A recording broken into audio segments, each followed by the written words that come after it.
بسم اللہ الرحمن الرحیم۔ السلام علیکم، محمد انصر عرب جنب نیوز کی طرف سے ایک نیوز اپڈیٹ کے ساتھ حاضر ہے۔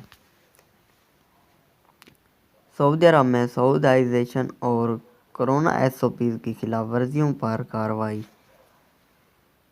سعودی وزارت افرادی قوت و سماجی بہبود نے مکہ مکرمہ ریجن میں سعودائزیشن اور کرونا SOPs کی خلاف ورزیوں پر کارروائی کی ہے۔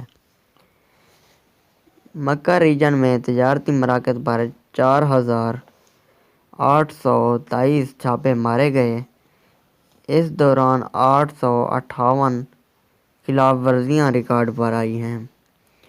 عاجل ویب سائٹ کے مطابق وزارت افرادی قوت نے بیان میں کہا کہ ان دنوں چھاپہ مہم میں دو باتوں پر زیادہ زور دیا جا رہا ہے: تجارتی مراکز سے سعودائزیشن کے فیصلے نافذ کرائے جا رہے ہیں اور دوسری جانب کورونا کی وبا کو پھیلنے سے روکنے کے لیے SOPs پر عمل کرایا جا رہا ہے۔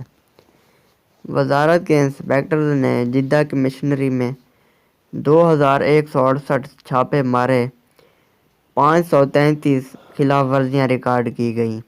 طائف میں 1,113 چھاپے مارے گئے، 200 خلاف ورزیاں ریکارڈ پر آئیں۔ مکہ میں 1,153 چھاپوں میں 86 خلاف ورزیاں پکڑی گئیں۔ یاد رہے کہ وزارت 19,911 مشترکہ نمبر پر رابطہ یا اپلی کیشن کے ذریعے خلاف ورزیوں کے حوالے سے شکایات وصول کر رہی ہے۔